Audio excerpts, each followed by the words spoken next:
Hello students, let us consider the next topic, that is serial communication standards and devices. The first device we are considering is UART. UART stands for Universal Asynchronous Synchronous Transmitter. Asynchronous form of serial data transmission is used here. It is not a communication protocol like I2C, but physical circuit in a microcontroller or a standalone IC. It uses two wires to transmit data between devices. In UART communication, two UARTs communicate directly with each other. അതായത് ഇവിടെ UART എന്ന് പറയുന്നത് universal asynchronous receiver transmitter ആണ്. ഇവിടെ asynchronous type of ട്രാൻസ്മിഷനാണ് use ചെയ്യുന്നത്. അതുപോലെ തന്നെ ഇതൊരു ഫിസിക്കൽ സർക്യൂട്ടാണ്. ഒരു മൈക്രോ കൺട്രോളറിൽ ഒരു ഫിസിക്കൽ സർക്യൂട്ടായിരിക്കും. രണ്ട് വയേഴ്സാണ് യൂസ് ചെയ്യുന്നത് രണ്ട് ഡിവൈസ് തമ്മിൽ ട്രാൻസ്മിറ്റ് ചെയ്യാൻ വേണ്ടി. രണ്ട് UART ഡയറക്റ്റ്ലി കമ്മ്യൂണിക്കേറ്റ് ചെയ്യാൻ പറ്റും. അപ്പം the transmitting UART converts parallel data from a controlling device like a CPU into serial form, transmits it in serial to the receiving UART, which then converts the serial data back into parallel data for the receiving device.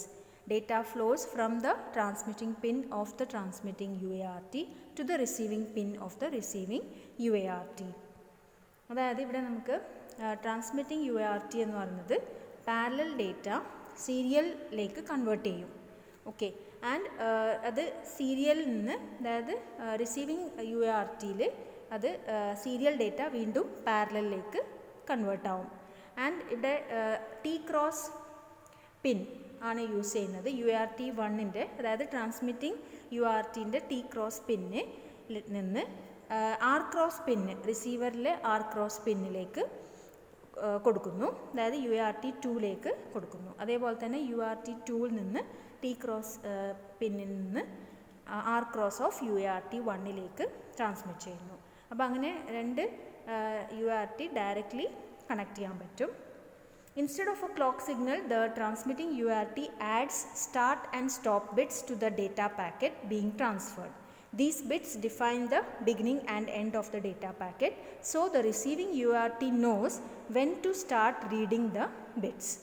When receiving UART detects a start bit, it starts to read the incoming bits at a specific frequency known as baud rate. Baud rate is a measure of the speed of data transfer expressed in bits per second. Both UARTs must operate at about the same baud rate. Both UARTs must also be configured to transmit and receive the same data packet structure.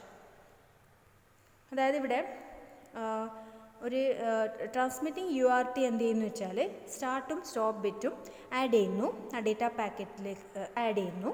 And ഈ ഒരു bits use ചെയ്യുന്നത് വെച്ചാൽ beginning and end of the data മനസ്സിലാക്കാൻ വേണ്ടിയാണ്. അപ്പോൾ അതുപോലെ തന്നെ receiving UART മനസ്സിലാക്കാൻ പറ്റും ഈ എപ്പോഴാണ് ബിറ്റ്സ് റീഡ് ചെയ്യാൻ തുടങ്ങേണ്ടതെന്ന്. അപ്പോൾ ഇവിടെ റിസീവിങ് UART ഒരു സ്റ്റാർട്ട് ബിറ്റ് കിട്ടിക്കഴിഞ്ഞാൽ അല്ലെങ്കിൽ ഡിറ്റക്ട് ചെയ്ത് കഴിഞ്ഞാൽ it will read the bits read ചെയ്യും, ഒരു പർട്ടിക്കുലർ ഫ്രീക്വൻസിയിൽ റീഡ് ചെയ്യും. ആ ഫ്രീക്വൻസിനെയാണ് നമ്മൾ baud rate എന്ന് പറയുന്നത്. So baud rate is the measure of the speed of data transfer expressed in bits per second. So baud rate ഒരു ഇമ്പോർട്ടൻറ്റ് പാരാമീറ്റർ ആണ്. Both UARTs must operate at the same baud rate. Okay, same baud rate ആയിരിക്കണം രണ്ട് UARTയും operate ചെയ്യേണ്ടത്. And both must also be configured to transmit and receiving the same data packet structure. Okay, അപ്പോൾ ഇവിടെ same data packet structure ആയിരിക്കണം transmit ചെയ്യേണ്ടതും അതേപോലെ receive ചെയ്യേണ്ടതും. How UART works. The UART that is going to transmit data receives the data from a data bus. Data bus is used to send the data to the UART by another device like CPU, memory or microcontroller.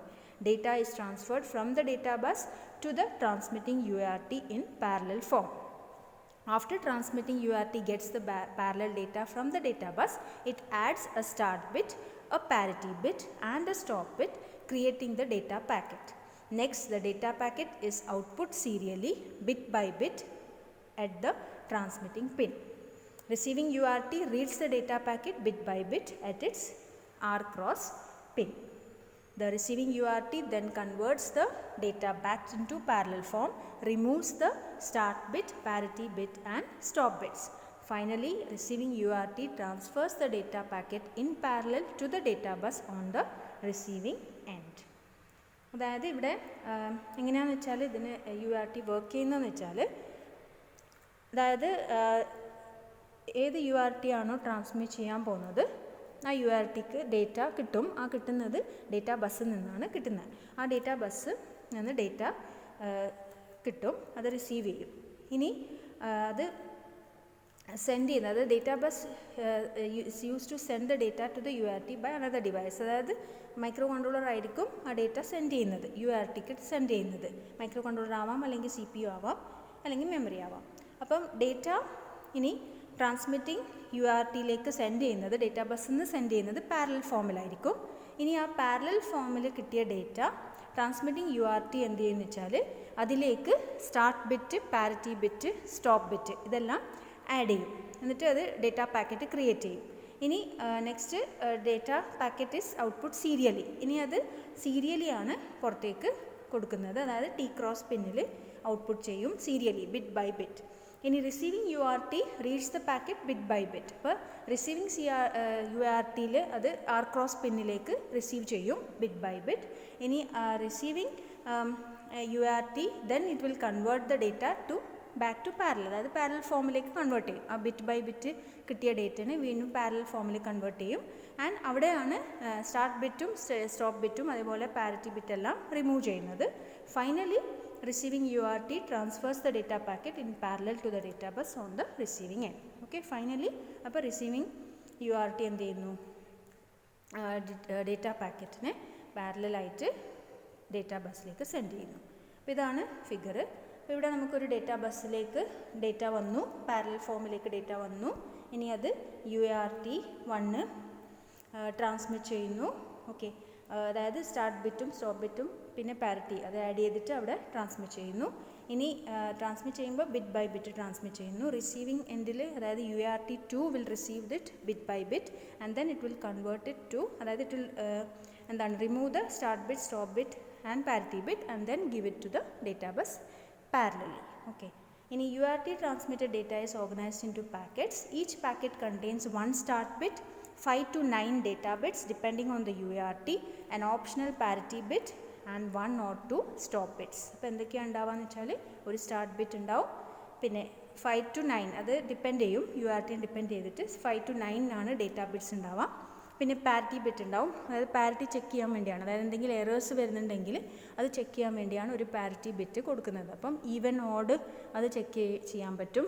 അപ്പോൾ transmit ചെയ്ത അതേ data receiver എൻഡിൽ ഒരു error ഇല്ലാതെ കിട്ടുന്നുണ്ടോ എന്ന് check ചെയ്യാൻ വേണ്ടിയാണ് parity bit. Then 1 or 2 stop bits ഉണ്ടാവും. ഓക്കെ, സോ ഇതാണ് ആ ഒരു ഡേറ്റ ഫ്രെയിം.